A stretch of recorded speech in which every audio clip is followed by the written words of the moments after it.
H psi equals E psi. And like we said, we can't do that for anything but one electron systems exactly, so we have to make some approximations. We have to make the Born-Oppenheimer approximation that the electrons move much faster than the nuclei, so we have clamped nuclei relative to the electrons. Also, we can't treat electron repulsion exactly, so we make the approximation, the mean field approximation, which is inherent in Hartree-Fock. And also, there's no closed form for the solution to the Hartree-Fock equation, so we have to use some type of one electron basis set, which we usually use as a linear combination of atomic orbitals. So at Hartree-Fock, what we end up getting is you have the Fock operator times the C matrix, which is basically your wave function, equals overlap times some matrix. So it's a pseudo eigenvalue problem. And we get back these orbital energies, and we get back our energy from there for a single Slater determinant. Now, what are we missing when we are doing Hartree-Fock? So if we define some terms, if we say E naught is the Hartree-Fock energy, and say this epsilon naught is the true or exact ground state energy.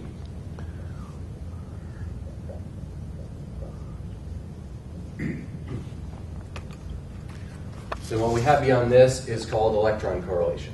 So the electron correlation energy is just defined as the difference between the exact ground state energy and the Hartree-Fock energy. So what's missing in there is that the electrons aren't repelled by mean fields of each other. They feel each other explicitly as point particles repelling each other with that 1 over R12 operator. So the electrons, if there are two of them, will correlate their motions to each other, and that'll result in a lowering of energy, which is part of this correlation energy. Also in there is the fact that the wave function cannot be expressed as one Slater determinant, but to get it exactly, you would need a linear combination of an infinite number of Slater determinants. And this accounts for things like degeneracies in the orbitals. For example, if you have a transition metal that, for example, is D1, well, there are 10 d orbitals and 1 d electron. So there's 10 equivalent, nearly equivalent choices for where we could put that electron in those orbitals. And you're never going to get that right with just Hartree-Fock itself. All those degeneracies, you need to have multiple Slater determinants to get that right. Okay. So our quest for the next few lectures is going to be, how do we get this electron correlation energy, and what is the best way to go about that?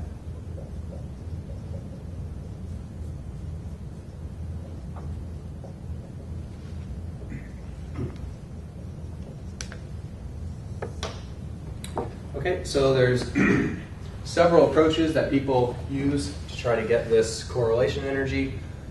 One you can use would be perturbation theory, which you express your Hamiltonian as something that you can solve exactly, like Hartree-Fock, as a 0th order Hamiltonian plus a perturbation. And then what you get is then your energy is a sum of the 0th order part, Hartree-Fock, plus successive corrections on top of that, to whatever order you like. There are limitations to that and advantages, which will be discussed in the perturbation theory lecture. There's also coupled cluster theory,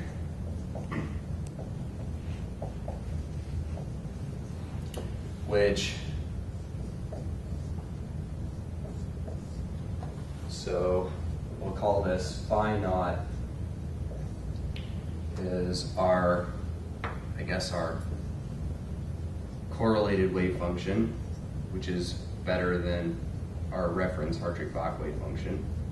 So I'm going to use this phi naught notation for that, and I'm going to call psi naught the Hartree-Fock wave function, which is just the single reference Slater determinant. So coupled cluster theory, you have this e to the t operator acting on your reference function, where these are excitations into higher orbitals. And it's assuming that and it gets a lot of the higher order terms by assuming that these terms are exponentially decaying, which you get with this exponential operator. So alternatively, what we're going to talk about today is configuration interaction, or CI.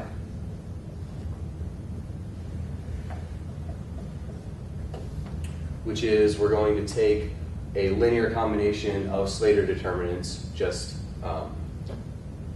linear terms, no higher order terms like coupled cluster theory. So our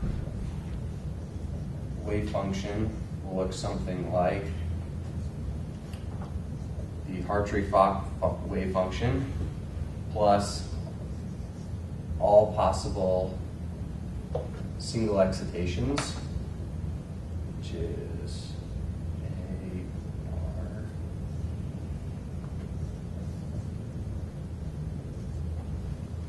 where here this C is some coefficient, expansion coefficient that goes on this singly excited Slater determinant. We've excited electron A from the ground state into an electron from orbital A, which is occupied, into orbital R, which is unoccupied, summing over all of the occupied and all of the virtual orbitals to get all of the single excitations, plus all the double excitations,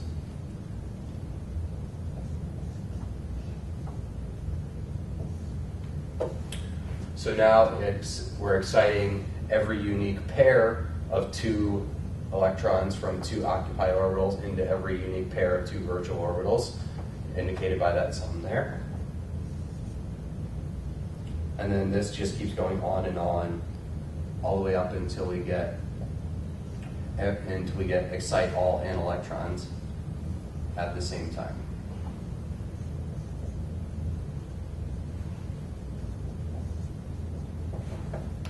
Okay.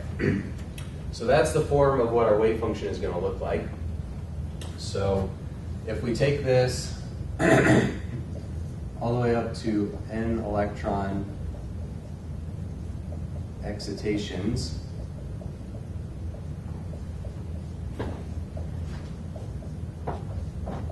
then we have what's called full CI. So if we take every single electron and have every possible Slater determinant we can have using all the orbitals available to us, that's what's called full CI. And full CI is the exact solution to the non-relativistic Schrodinger equation within the basis set.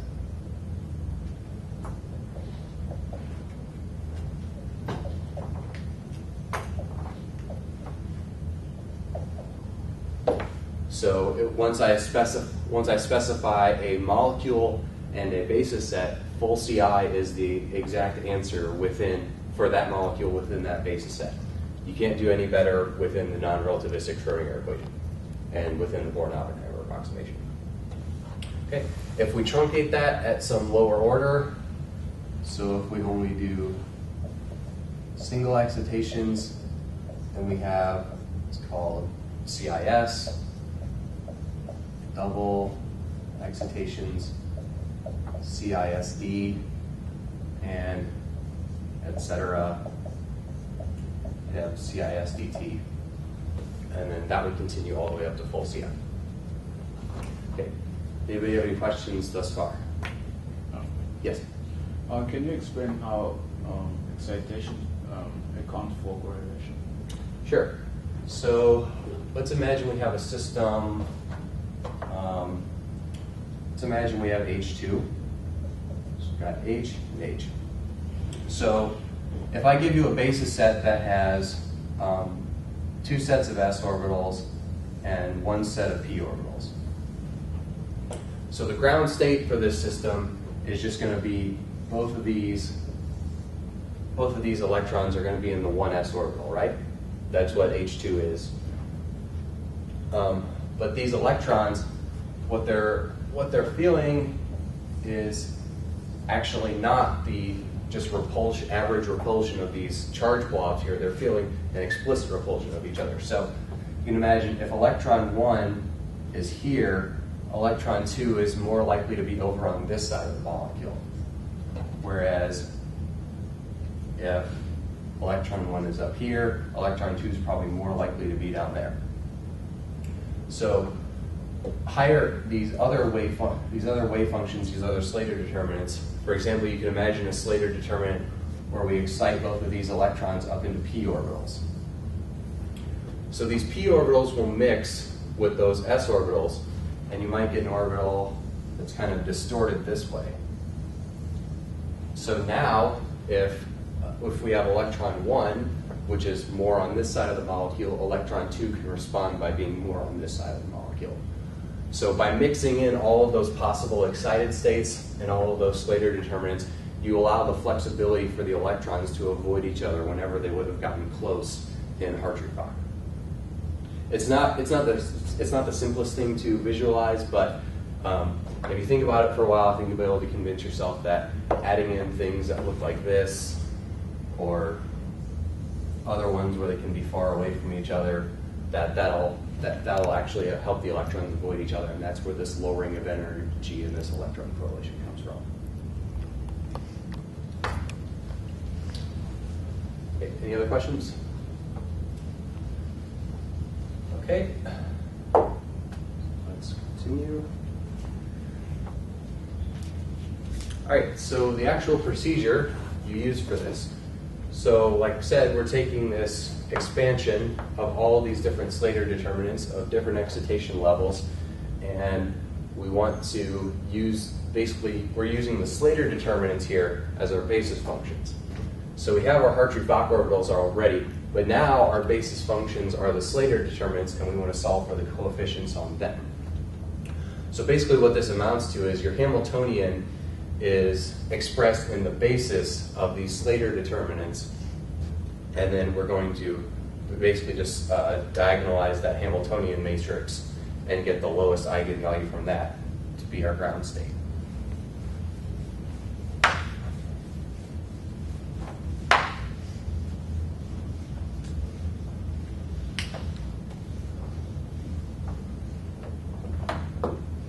Okay, so we have our Hamiltonian matrix, our CI matrix, will act on the vector of all of our coefficients, get us an energy out times the coefficients back.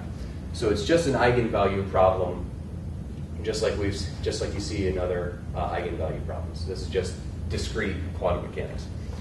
Okay, so this Hamiltonian matrix, what does this look like? So this will look like, have elements that look like the reference determinant, with H acting on reference determinant. So that's the first element. Then there are going to be successive blocks beyond this. There will be a block of the wave function interacting with single excitations. So here, let's continue on. Block with it interacting with double excitations, so on.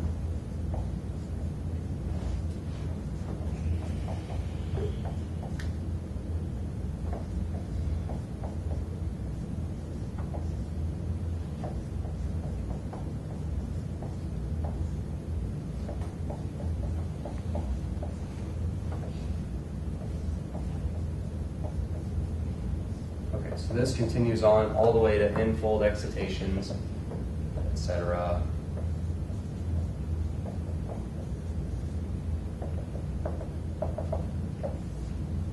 Okay, so for single excitations, if we have n electrons and k number of basis functions, then because we have alpha and beta spin for each electron, for our K basis functions, there are 2K possible locations for each electron.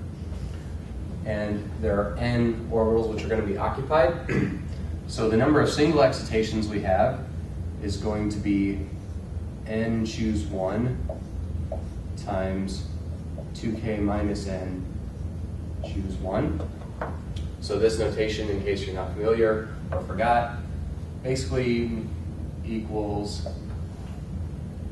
N factorial over N factorial, or sorry, over 1 factorial times N minus 1 factorial times 2K minus N factorial over 2K minus N minus 1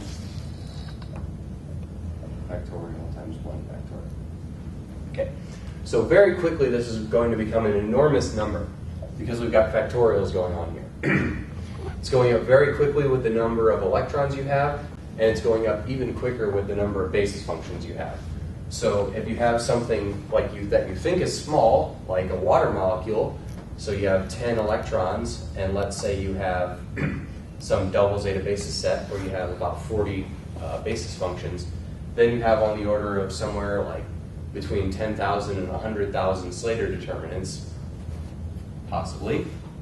But if you go to a triple zeta basis set where you have double that, you now have a exponentially larger number. So going up in size, these blocks are getting larger exponentially. So similarly, the number of double excitations is N choose 2, 2K minus N choose 2. And these blocks just get bigger and bigger and bigger. And the total number of Slater determinants you get is 2K minus N choose N, which is an enormous number. So this matrix, even for things that are very, very small, becomes enormous very quickly. Okay.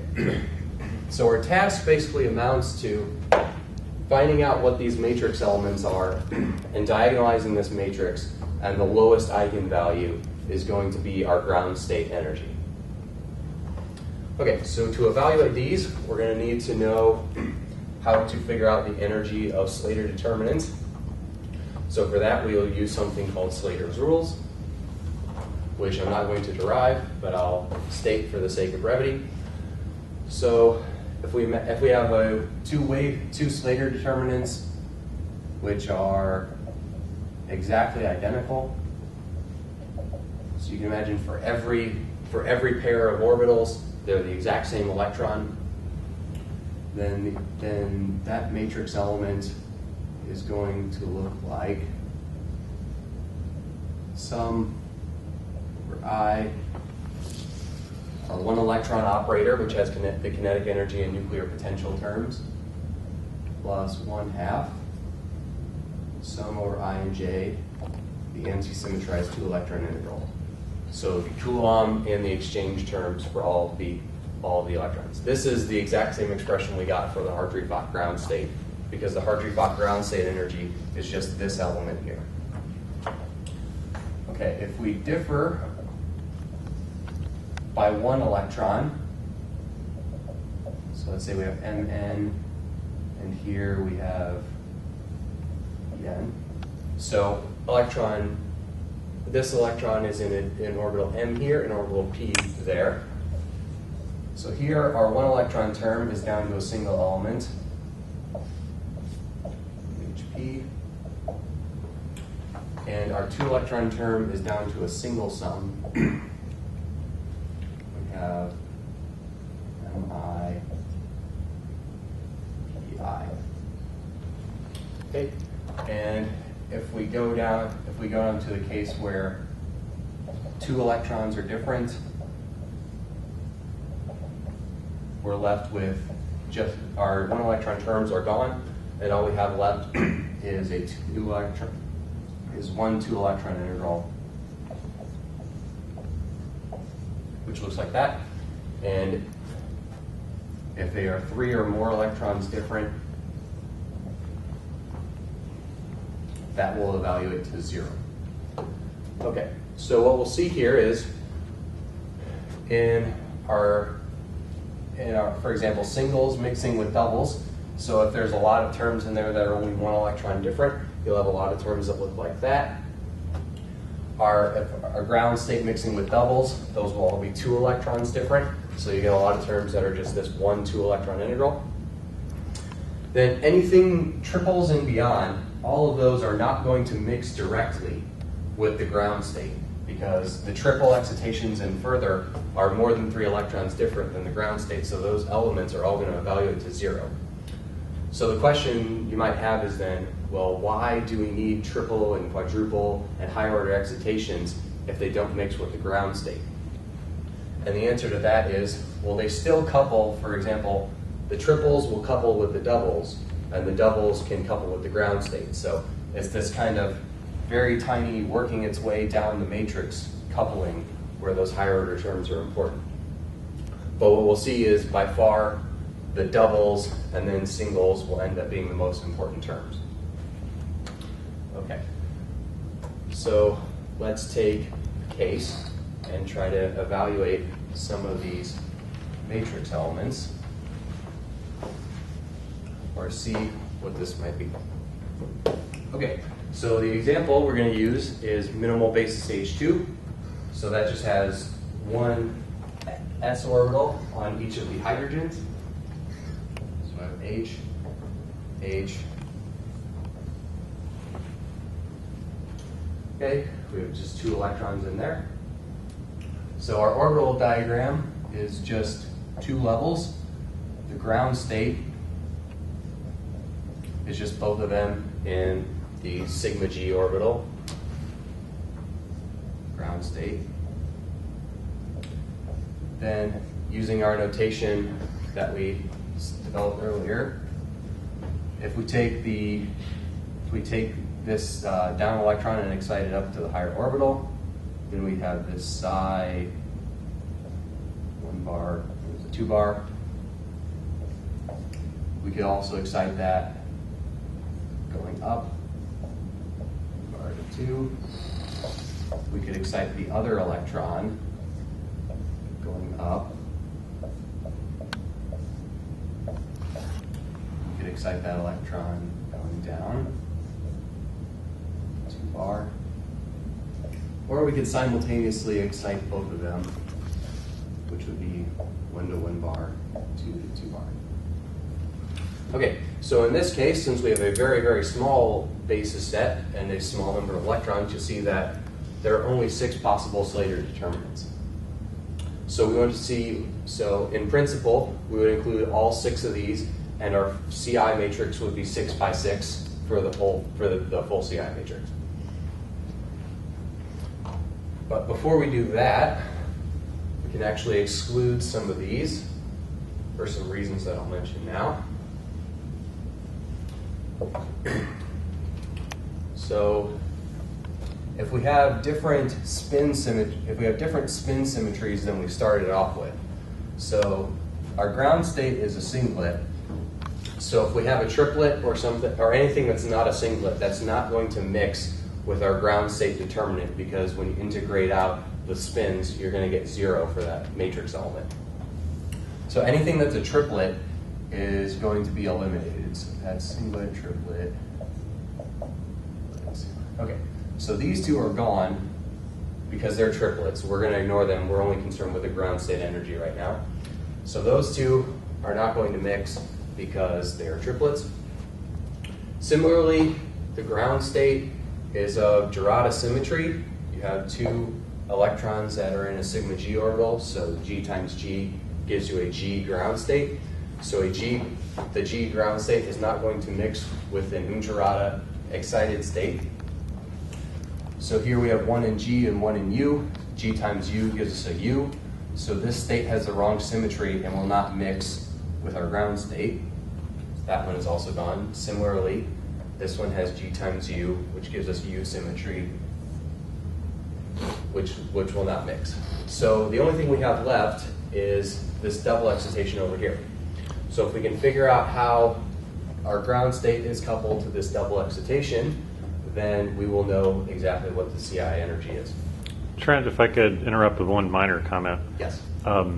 probably instead of saying singlet and triplet, you might want to say ms equals 0, ms equals 1, which yes, would be that's less well defined per molecule. Yes. slightly more accurate. Some of the things you've labeled singlet or triplet where you've got open shells are really not exactly either. They're kind of a half of a singlet or half of a triplet. But the point is correct.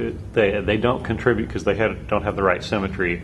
And it's just in this case, it's ms equals 0 that we're working with rather than them actually being S squared eigenfunctions in some cases. Yes, so I should, to be more rigorous, yes, I should say m sub s equals whatever it equals. Okay, so our CI matrix here is going to look like Hartree-Fock reference mixing with the doubly excited state.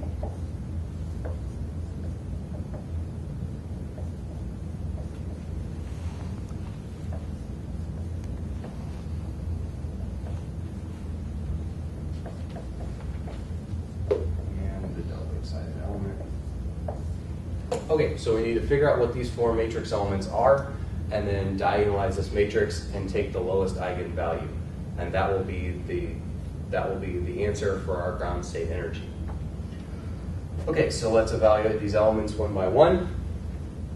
So this first element we should recognize as just being the Hartree-Fock ground state energy. So though there all electrons are the same, so we'll get an expression which is like the top here. This I is going to go from just 1 to 2. We only have 2 electrons, and we're only going to get 1 electron left here. So what we'll get is 1 each 1.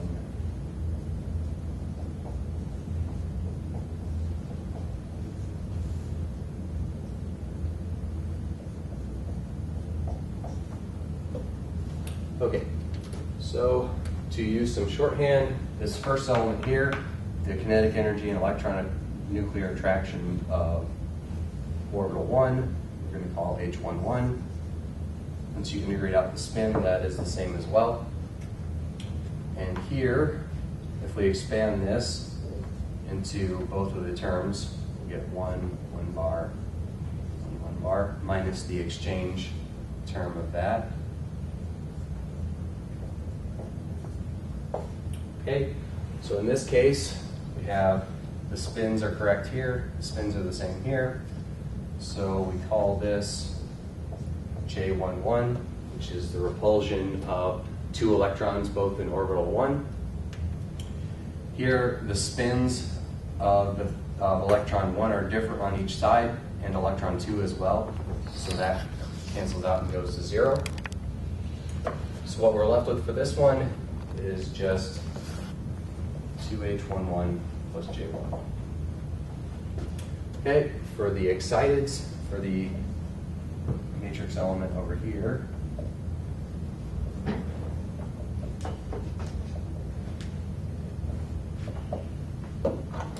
once again, we have 2 that are the same, so we're going to use that same rule. And I could go through the exact same derivation here, but you'll see it just ends up being the same thing, except for orbital 2. You have 2 electrons in orbital 2, and they're repelling each other with the J22 integral. Then lastly, we have our final element here, which is psi naught mixing with the doubly excited state, the coupling term. Okay, so these are different by 2 electrons. We've excited both of them into orbital 2. So what we get is just a single 2 electron integral. So that looks like we have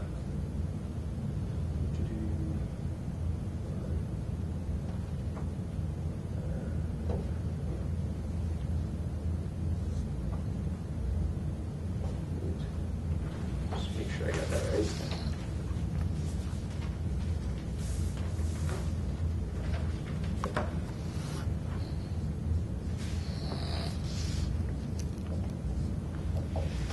Okay, and that equals, if we expand out both of those terms,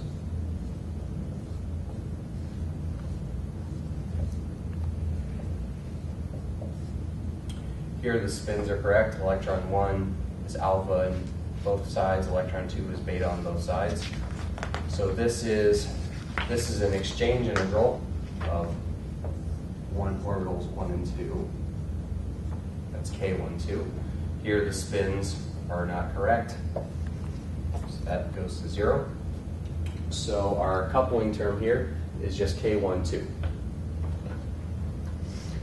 Okay, so we can fill in our matrix now.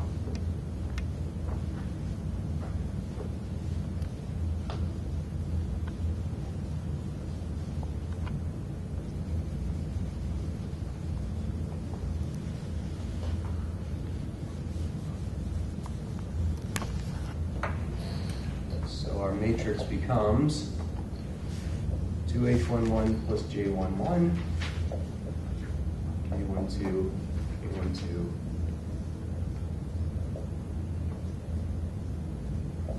Okay, and the lowest eigenvalue of this matrix is the full CI energy. Okay, if I subtract out the energy of the Hartree-Fock determinant, then I will get, what I'm left with will be just the correlation energy. So if I have H minus E core times a 1 matrix. Sorry, not E core, not. So what I'm left with is just the eigenvalue will give me the correlation energy. 0, 1, 2, and 2. For this last term, for reasons that will become apparent in a second, I'm going to follow the notation of Zallo and Osland and define this term called delta, which they define a little differently because they're using Hartree-Fock orbital energies, but you can prove to yourself that what I'm going to write here is the same number that they have, which is going to be just this term minus that term.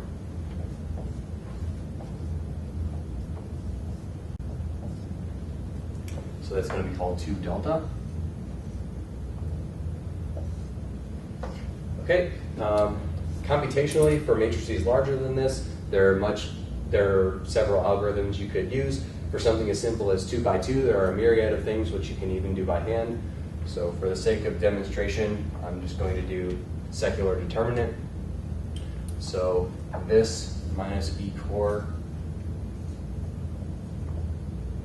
the determinant of that has to equal 0 for you to have non-trivial solutions to this matrix.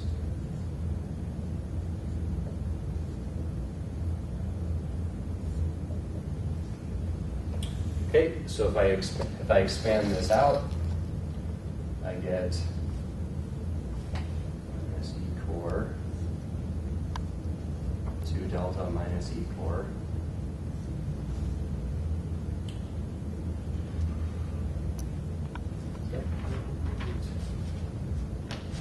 Minus 2 squared equals 0.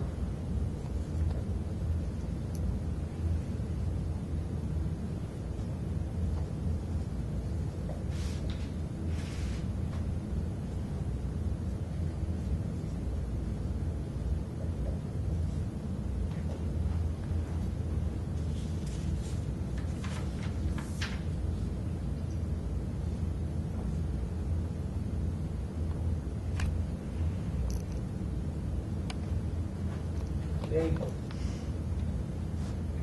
All right, so we have this. You can just plug this into quadratic formula, continue on from there, just switch with what your A, B, and C are. So minus B is up here. In the radicand, you'd have plus or minus. It turns out that delta, you can convince yourself, has to be a positive number. So we want to choose the lower side of it to subtract. B squared, 4 delta squared, minus 4AC is going to become plus 4 K12 squared over 2. So this, you can factor out these 4s and divide out that 2. You get delta minus delta squared plus K12 squared. Okay, so that is our correlation energy exactly within this basis set. So let's talk a little bit about what that means.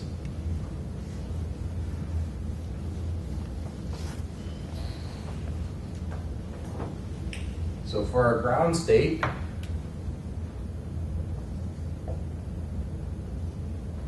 or shall we use this epsilon naught, is the Hartree-Fock ground state energy, the terms which we had from the previous lecture, plus this correlation.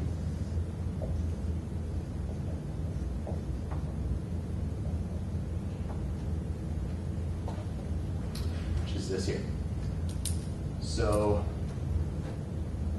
okay, let me stop for a second. Anybody have questions there? Okay, so from Hartree-Fock, know that RHF, restricted Hartree-Fock, will have problems with bond breaking, that it won't dissociate into the correct products. So if we have our energy up here, and let's imagine we have our H2 internuclear separation over here. So we expect for RHF, we actually get a solution which does not go back to 0. It actually goes higher than 0. And the reason for this is, if you stretch this bond to an infinite distance, you don't get 2 hydrogen atoms back. What you get is an H minus and an H plus. So the RHF curve is not going to dissociate into the correct product.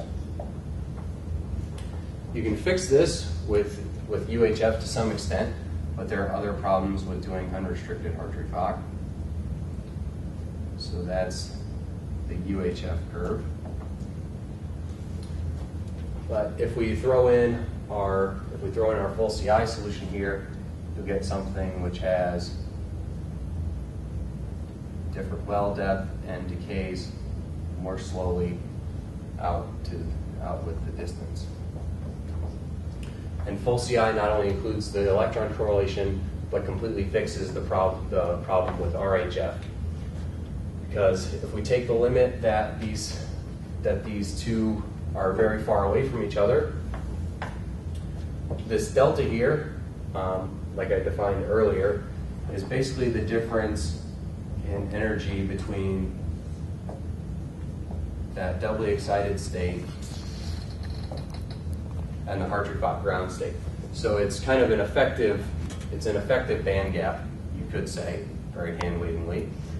So if we're going out to farther and farther distances, the band gap that we had out here is getting smaller and smaller until these states at infinity are completely degenerate.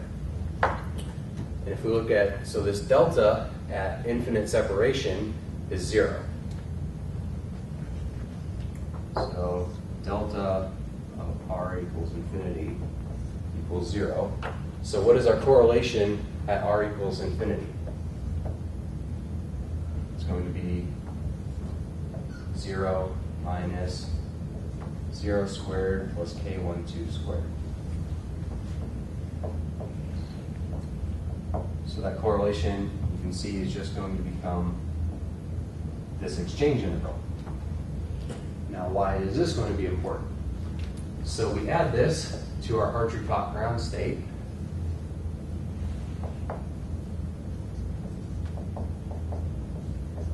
So RHF at infinite separation would give you that there are 2 electrons and 1 hydrogen, and thus they're repelling each other, which is wrong. We know H2 should dissociate into 2 fragments with 1 electron each. So we're this is minus K12. We're subtracting out K12. But at infinite separation, orbital 1 and orbital 2 are the same orbital. So K12 is the same as K11. And from the definitions of two electron integrals, J11 would look like that. K11 would also be the same. So J11 and K11 are the same. So they cancel out. So when we're doing full CI, the answer that we get for two hydrogen atoms at infinite separation is exactly what we should get. Two electrons that are attracted to a nucleus and have kinetic energy and are not repelling each other. And that means that they're on the separate hydrogen atoms, which is the correct solution. Any questions from that? Okay.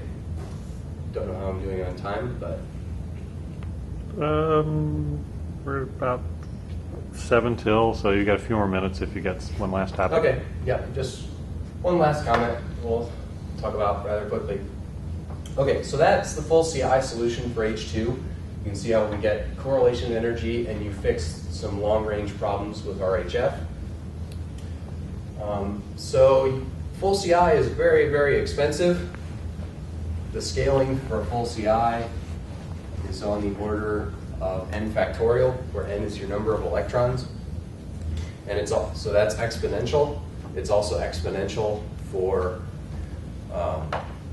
it's also exponential within the same number of electrons, but what your basis set size is. So the limit for what you can do with full CI is very, very small. So the biggest things that are done with full CI are on the order of water, ammonia, methane, perhaps some diatomic if you're really, really clever. But you really can't do more than say about a dozen active orbitals and a dozen excited orbitals, because this number of determinants will reach the billions very, very quickly. So in practice, you'd like to do some lower order CI, like perhaps CISD. But there is an issue with CISD if you were trying to do the types of things we do in our group, which are interaction energies. So if we wanted to know, for example, the interaction energy of a helium dimer, we would calculate the energy of the complex at some distance, and we would subtract out 2 times the energy of just the monomer, and that would be an interaction energy. But if we did CISD, there's a problem with that truncated CI, so CI where you're not doing full excitations, is not size extensive. So that means that the energy that, if we have 2 heliums that are perhaps really, really far away from each other, infinitely far away, that this is not equal to the energy of 2 helium atoms by themselves. And that's a problem. Now we can see this.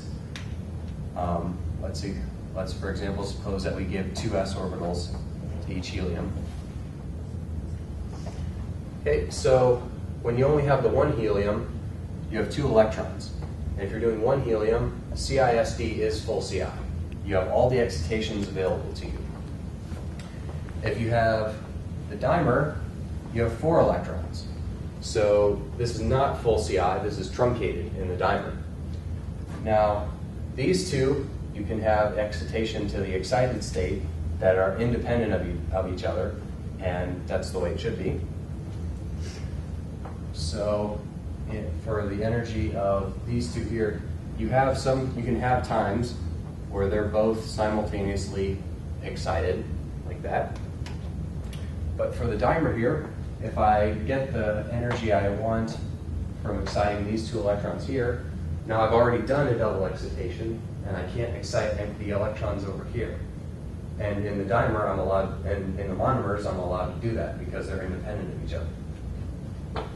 So that means that the energy for this system cannot be the same energy for this system. There has to be, these have to be lower in energy because they're able to do more excitations. So if you have, for example, an infinite number of heliums here, like if you had helium in some type of solid lattice, the energy, I'm not going to prove it, but in this case for CISD, the energy is going to be proportional asymptotically to only to the square root of the number of heliums we have. So if we take the energy per helium atom, that's going to be proportional to square root of n over n, which is 1 over square root of n, which, if you take the limit as we go to an infinite number of helium atoms, is going to tell you that the correlation per helium atom is going to be 0. And that's a ridiculous answer because we know the correlation energy for some solid system can't be 0. It has to be something lower than 0 by definition, because if you have any way to excite your electrons, you're going to get an energy that's lower than the Hartree-Fock reference, because CI is a variational method. You get an upper bound on the energy. So this is a problem. This problem can be solved if you use something called quadratic CI, so something like QCISD, which includes some more terms that look coupled cluster-like and help to fix that size extensive problem. But so the take-home message here is anytime you're using any kind of truncated CI, be careful because your energy is not size extensive. So as you get to larger and larger systems, there is a breakdown in the quality of your energy. And this is true of any order of truncated CI. The prefactor here is going to get better. So I think for CISDT, Zablo-Nosson says that this is, instead of n to the 1/2, something like n to the 2/3. And it gets better as you go, but for an infinite system, if you're doing anything less than full CI, this is always going to tend towards 0. Okay, any questions about that? Okay, that's all I have, unless we have any other specific requests before we go.